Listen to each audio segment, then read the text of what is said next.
하나님 말씀 누가복음 9장입니다. 누가복음 9장 28절부터 끝절까지 말씀 교독합니다.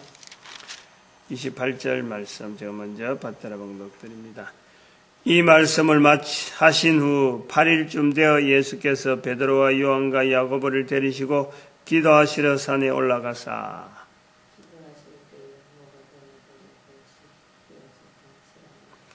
문득 두 사람이 예수와 함께 말하니 이는 모세와 엘리야라 아니하리라 하시니라. 아멘.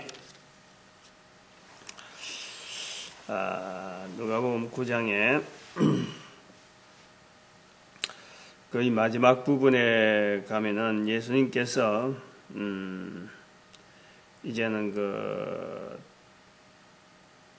성천하실 기약이 차감해 51절에 성천하실 기약이 차감해 예루살렘으로 향하여 올라가기로 굳게 결심하시고 예수님께서 예루살렘에 올라가기로 굳게 결심하신다. 누가복음에는 이렇게 표현합니다. 그러나 이 마태복음에는 바로 이 부분이 아주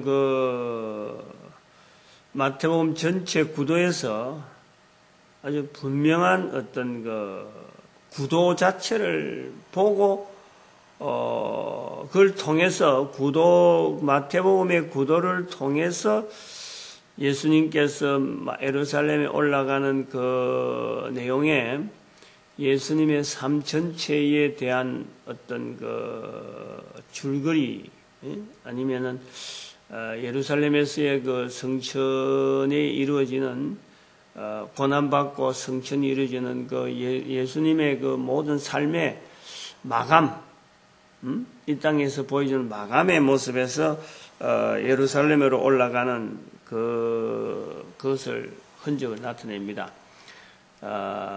우리가 수요일 날 마태복음 강해를 합니다만은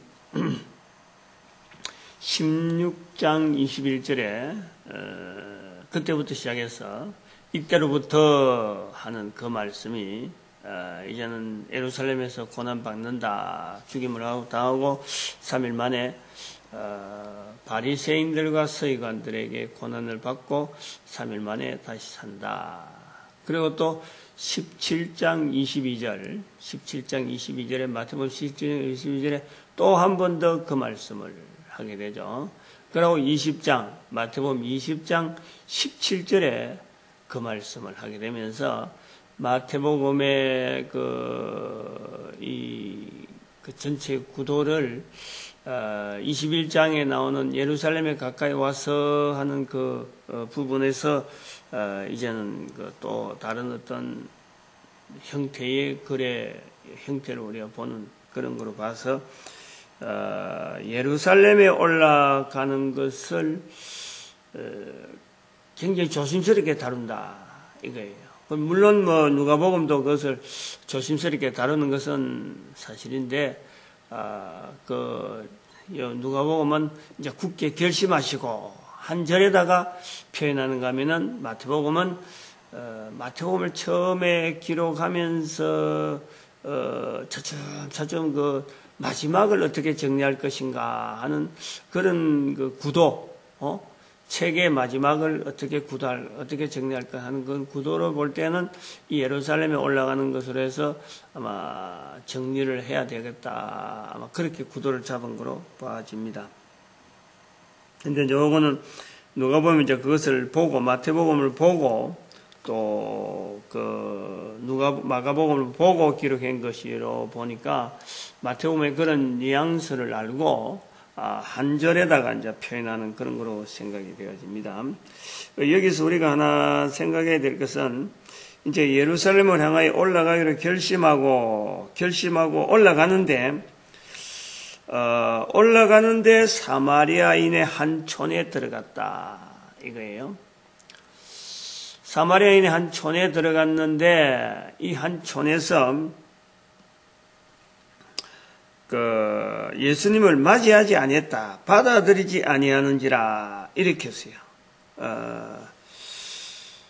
우리가 이걸 좀 한번 생각을 해볼 필요가 있습니다. 예수님의 전도 여행 중에서 예수님의 그 마지막 행선, 그 행로, 예루살렘으로 가는, 그 마지막 행로라 하는 것은 예루살렘을 그동안 뭐 예수님께서 12살부터 갔으니까, 뭐 해마다 가지는 않았더라도 적어도 예수님께서 청년이 되어가지고 30세가 되어서는 이제 공식적으로 나타나게 될 때는 적어도 한 3번은 갔을 때다.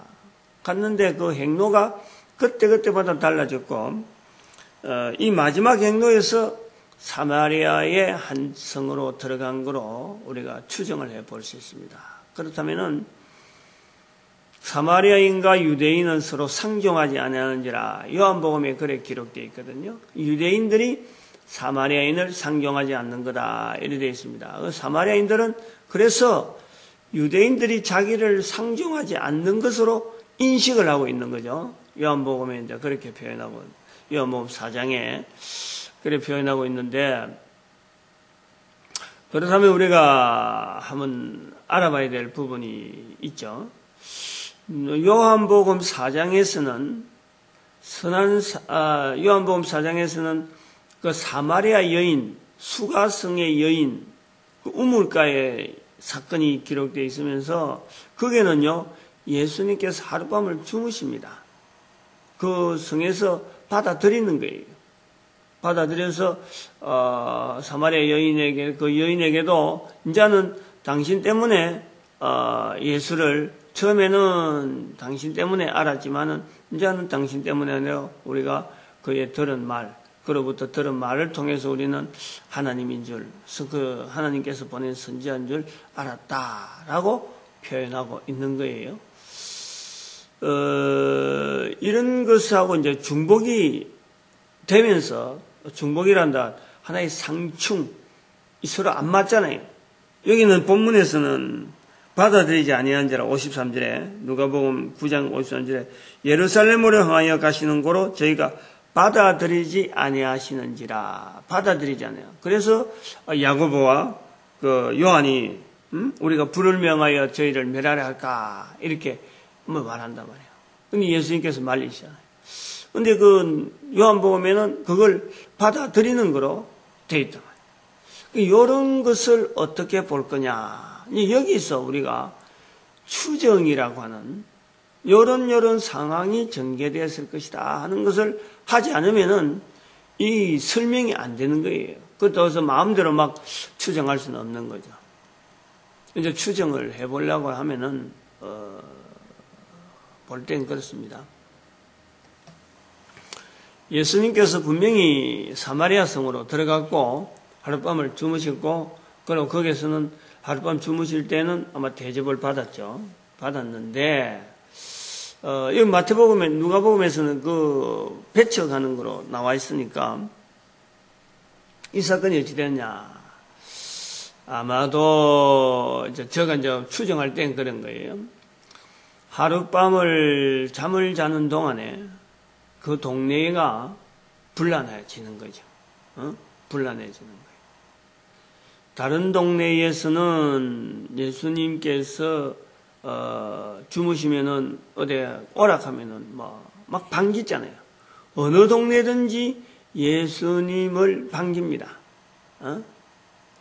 제발 좀 더 있으려고 하고 만나려고 막 수많은 무리들이 군중을 때를 진단 말이에요. 근데 이 사마리아 성으로 들어갈 때는 하룻밤 주무시다가 배척당하는 거예요. 배척당하는 보다도, 이 보여는 누가복음에서는 배척당하는 거로 되어 있지만, 이거는 사마리아인과 유대인들의 그 상종치 아니하는 그런 어떤 관계성 때문에 배척당한다 하는 거지만, 제가 볼 때는 배척당한다라는 보다는, 그런 뉘앙스가 많은 것보다는 내부적으로 분란이 일난다.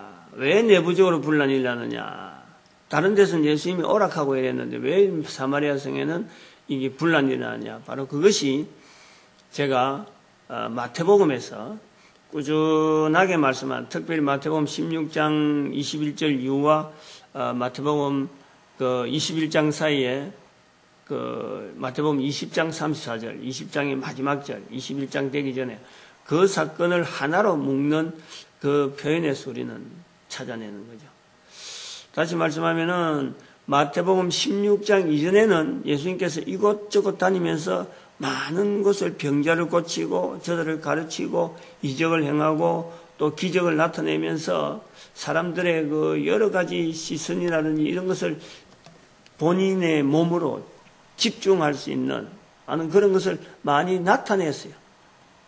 그래서 병자들을 많이 고치고 귀신을 많이 쫓아내는. 그러나 마태복음 16장 21절 이후에는 그리고 마태복음 21장까지는 이걸 안 하는 거예요. 물론 17장에 그 귀신 쫓아내는 사건이 한번 있습니다만은 그거는 오늘 여기 본문에도 잠깐 나오는데 그 앞선 부분인데 믿음이 없고 패역한 세대 하는 그 하나의 그 마태복음 17장 17절 믿음이 없고 패역한 세대 내가 얼마나 너희를 더 참으리요.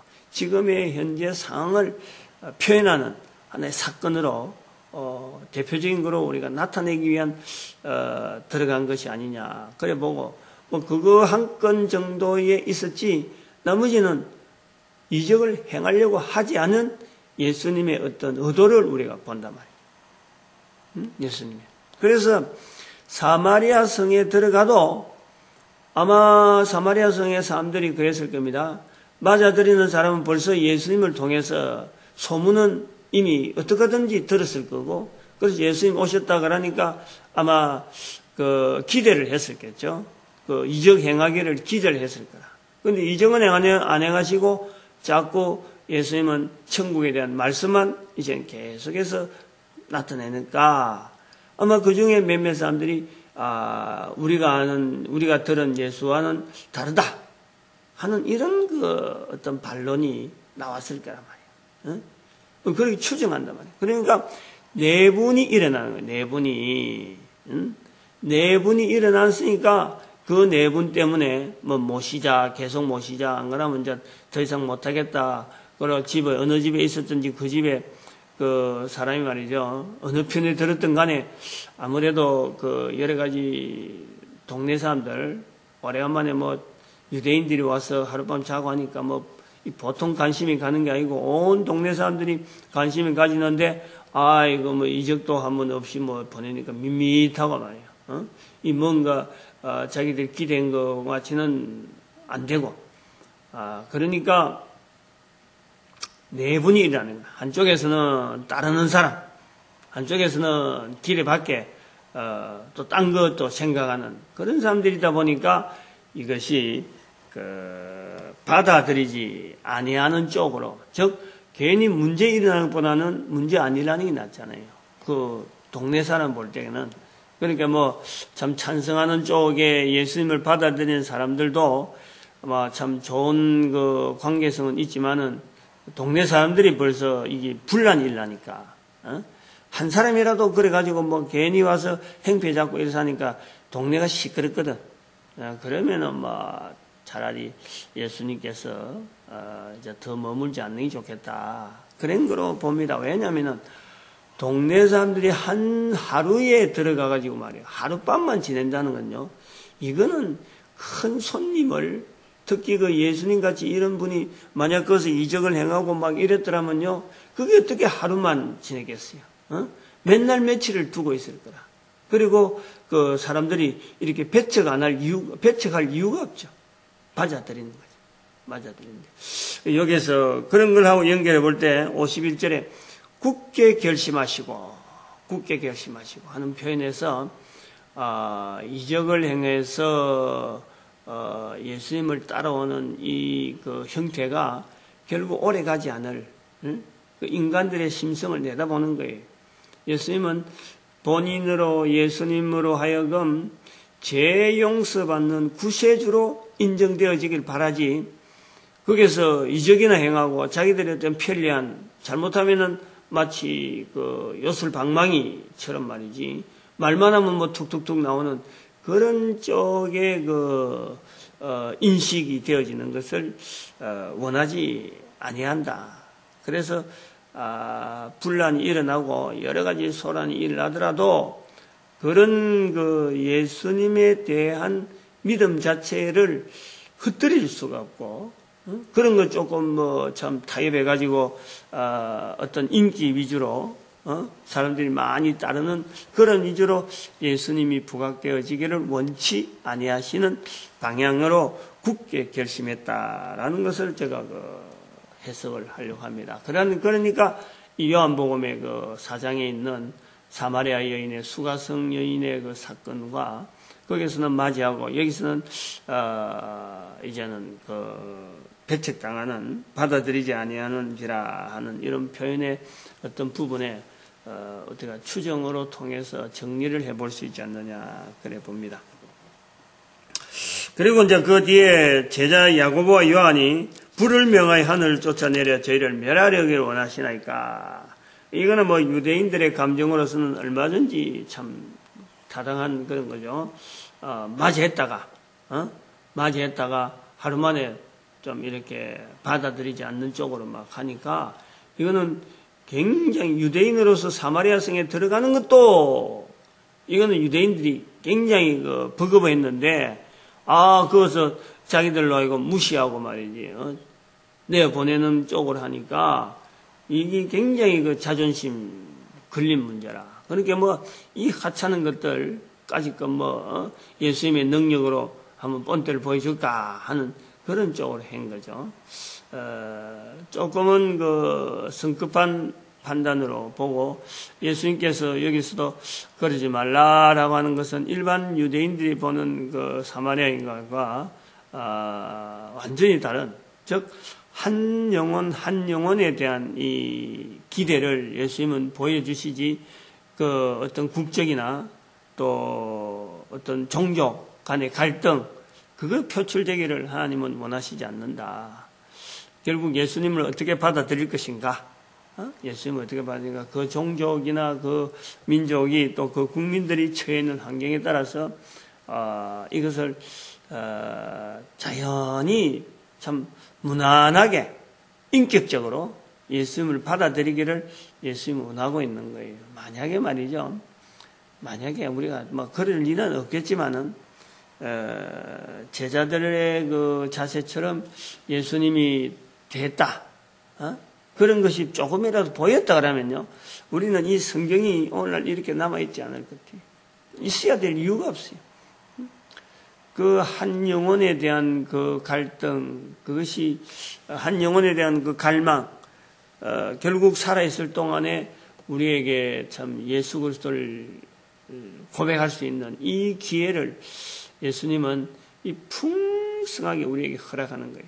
최대한은 어떻게 하든지 살아있는 동안에는 예수 그리스도를 고백할 수 있는 이 기회로 우리에게 주어져 있는, 그래서 그것을 막는 일에 대해서는, 그것을 흩뜨리고 하고 그것을 무너뜨려 가려고 하는 이런 거는 전부 다가 사탄의 계략이지, 이게 어떻게 하든지 예수님의 뜻은 절대 아닌 거예요.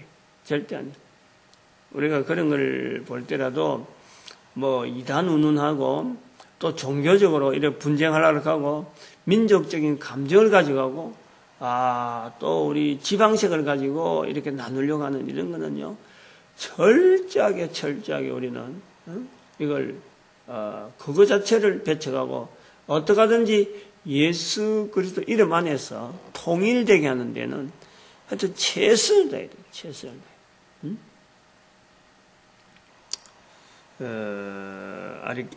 어저께구나 그 김명옥, 지금 광주에 있는 김명옥 대구 사람이잖아요. 대구 사람. 근데 전화로 하는데 말투가 완전히 이 전라도 사투리로 아주 도배되어 있더라고. 본인은 그 광주에서 사람들한테 이야기하면은 자꾸 그 경상도 사투리가 나온다고, 억양이 그래 나온다고 듣고 있고, 또 우리한테 전화하면은 우리는 완전히 전라도 억양이 그대로 배어 있는 거예요. 그러니까 이제 그런 부분에서 정체성을 이야기를 좀 하려고 하는, 좀 그런 게 좀 문제가 이제 있어지는 것 같더라고요. 그러나 저는 그랬어요. 그것이 오히려 바람직한 자세다. 이 자기의 정체성이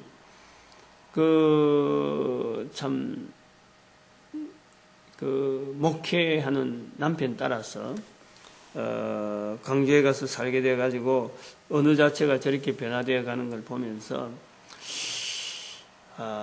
오직 저렇게 정체성 자체, 기존에 있던 정체성, 나는 요것만 해야 된다 하는 그 뚜렷한 그러한 사람이 이제는 그 광주 땅에 가가지고 언어가 바뀌고 이 사람한테 전화하면은 말하면은 어떤 사투리가 나오고 저 사람한테 말하면은 또 다른 사투리가 들린다 하고 이런 식으로 들으니까 본인이 굉장히 그 정체성 부분에 아마 여러 가지 좀 생각은 되겠죠. 뭐 갈등한다 이런 것보다는 생각은 되겠는데 그것이 그러한 자세가 우리가 이 땅에 있는 동안에 이 예수 그리스도 이름을 접목시키는 데에 우리가 늘 가져야 되는, 늘 또 그런 환경을 우리가 만나는 어떤 과정이 아닐까 그래 봅니다.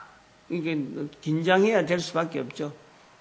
그렇다고 해서 그 정체성이 내가 천국 사람이냐 지옥 사람이냐 이런 어떤 정체성의 갈림이 아니고 우리가 누리는 이 모든 환경은 뭔지 모르게 어색하다 이거야. 뭔지 모르게 부족하다는 거지.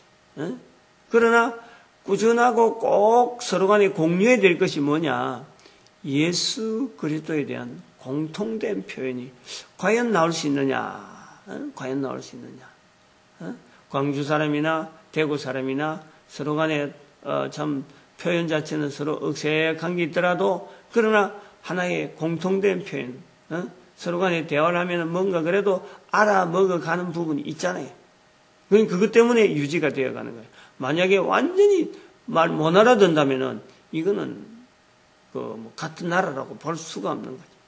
근데 이 같은 나라, 같은 민족하고 하는 이런 표현이 아마 그 언어에서 그런 어떤 갈등이 이것을 수용할 수 있어야지. 너 그런 정체성이니까 너 안 된다 하고 딱 자르는 게 아니라 이런 자세가 우리가 이게 참 전도자 자세 혹은 이 참 성도의 어떤 올바른 고민이 아닐까.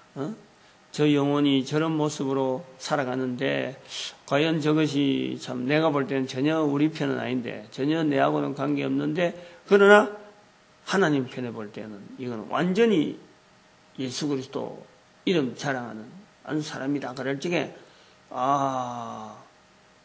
겉으로 보는 거하고 그 영혼을 바라보는 그런 자세로 좀 평가를 해주길 바란다라는 거예요.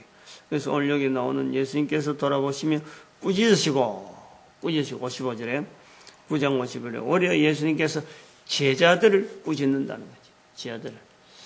사마리아인에서 쫓겨나면서도 예수님은 제자들을 꾸짖는다. 제자들 편에 볼 때는 완전히 이거는 뒤통수 맞는 거 아닙니까?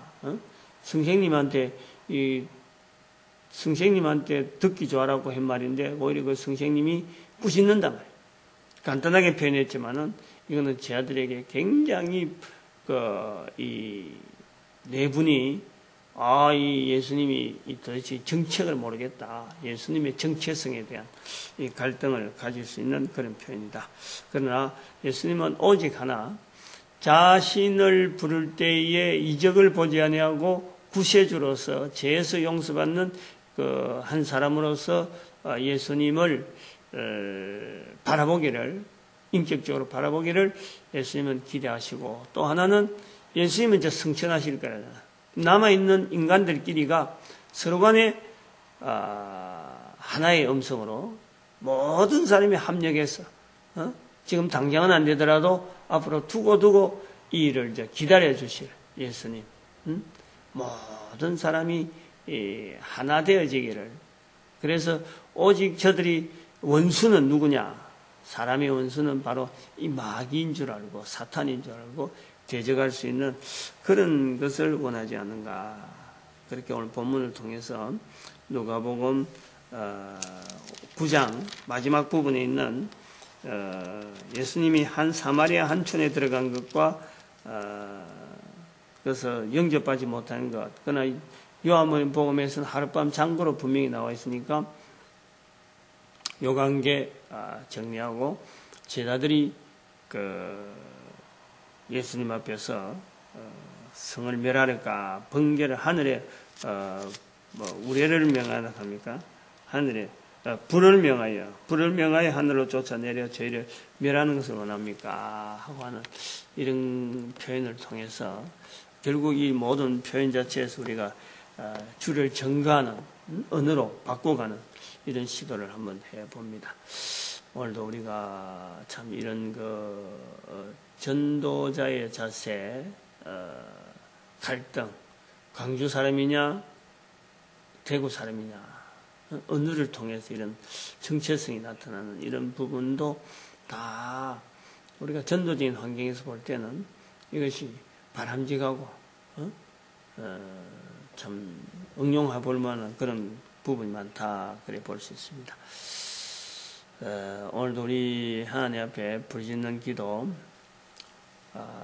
개인은 끝까지 전도 현장을 누릴 수 있는 그 환경을 우리는 바라봐야 되고, 또 교회가 참 하나 되는, 전도하는 것으로서 하나 되는 그런 교회, 그리고 우리 민족이 하나님 앞에서 전도하는, 전 세계를 향해서 선교하는, 전도하는 그 민족으로 하나님 앞에 쓰임받기를 축복하는 시간, 이 시간 되길 바랍니다. 주여 삼창 부르기 바랍니다.